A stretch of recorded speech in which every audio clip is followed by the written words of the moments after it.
حضور کیا ارشاد فرماتے ہیں، مستدرک حاکم میں روایت کو نقل کیا گیا، اوصیکم بعطرتی خیرا، میں تمہیں اہل بیت اطہار کے ساتھ، اپنی عطرت کے ساتھ، اپنی اولاد کے ساتھ نیکی کی وصیت کرتا ہوں۔ دوسری روایت میں آتا ہے، حضرت ابن عباس رضی اللہ تعالیٰ عنہما روایت کو نقل کرتے ہیں، جامع ترمذی، مستدرک حاکم اور شعب الایمان میں اس روایت کو نقل کیا گیا، احبوا اہل بیتی حبی، میرے اہل بیت سے میری محبت کی خاطر محبت کرنا۔ پہلی حدیث میں حضور نے نیکی کا حکم دیا، دوسری روایت میں کیا ہے کہ ان سے محبت والا تعلق قائم کرنا۔ اور حضرت امام حسن بن علی، امام حسن جو ہے وہ روایت نقل کرتے ہیں، امام طبرانی نے معجم الاوسط میں اس روایت کو نقل کیا ہے، امام حیثمی نے مجمع الزوائد میں اس روایت کو نقل کیا ہے، ان رسول اللہ صلی اللہ علیہ وسلم قال الزموا مودتنا اہل البیت، تو لوگوں سنو، تم پر ہم اہل بیت کی محبت جو ہے وہ لازم ہے، ہم اہل بیت کی محبت لازم ہے۔ اب اہل بیت کے ساتھ محبت و مودت والا تعلق قائم کرنا، حضور کی حدیث کی روشنی میں ان کے ساتھ نیکی والا تعلق قائم کرنا، ان کی اتباع کرنی ہوگی۔ کس لیے کہ حضور صلی اللہ علیہ وسلم نے فرمایا کہ میں جو تم میں دو چیزیں چھوڑ کے جا رہا ہوں، ان کے ساتھ جب تم تمسک کرو گے تو تم کبھی بھی جو ہے وہ ان کی اتباع کرو گے تو تم کبھی بھی جو ہے وہ گمراہ نہیں ہوگے۔ اور وہ کیا ہے؟ قرآن اور اہل بیت۔ اسی حدیث مبارکہ میں اس کے بعد حضور صلی اللہ علیہ وسلم نے صحابہ کو خطاب کرتے ہوئے ارشاد فرمایا، اتعلمون انی اولی بالمؤمنین من انفسہم، کیا تم نہیں جانتے کہ مومنین کی جانوں سے بڑھ کر میں ان کو عزیز ہوں؟ یہ حضور صلی اللہ علیہ وسلم نے صحابہ کرام سے فرمایا، 3 مرتبہ آقا علیہ السلام نے یہ ارشاد فرمایا۔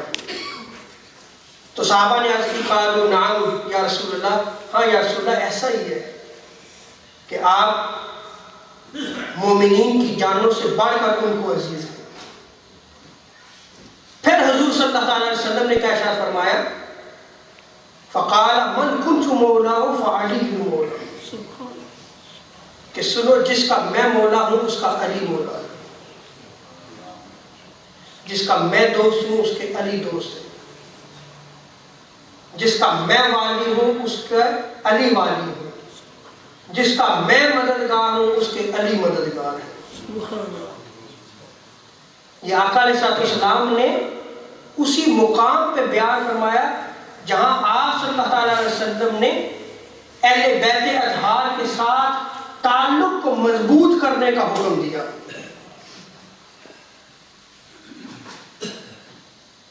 کیونکہ سید عالم صلی اللہ علیہ وسلم جانتے تھے کہ امت میں ایک ایسا وقت بھی آئے گا کہ بعض لوگ مولا علی المرتضیٰ کو اہل بیت سے نکال دیں گے۔ یہ یاد رکھ لیں کہ حضرت مولا علی بھی اہل بیت اطہار میں شامل ہے۔ یہ سوچ گمراہانہ سوچ ہے،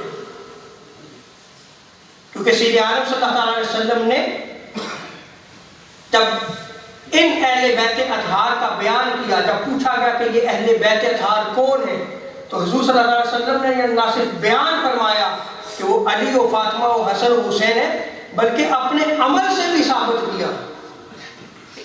جیسا کہ صحیح مسلم کی روایت میں آتا ہے، سید عائشہ صدیقہ ام المومنین رضی اللہ تعالی عنہا فرماتی ہیں کہ صبح کے وقت حضور صلی اللہ علیہ وسلم ایک کالے رنگ کی اونی چادر جو نقش شدہ تھی آپ نے جو ہے وہ اوڑے ہوئے تھے، کالے رنگ کی چادر دی ہوئی تھی۔ امام حسن آئے، ان کو حضور علیہ السلام نے اپنی چادر میں چھپا لیا۔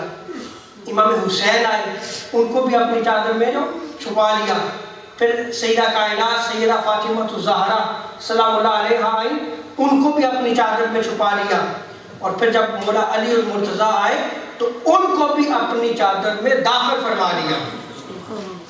اور دوسری روایت حضرت عمر بن ابی سلمہ روایت کرتے ہیں کہ حضرت ام سلمہ کے گھر میں رسول کریم صلی اللہ علیہ وسلم نے اپنی چادر میں جن شخصیات کو چھپایا ان میں حسن و حسین اور فاطمہ و علی تھے، فاطمہ و علی تھے۔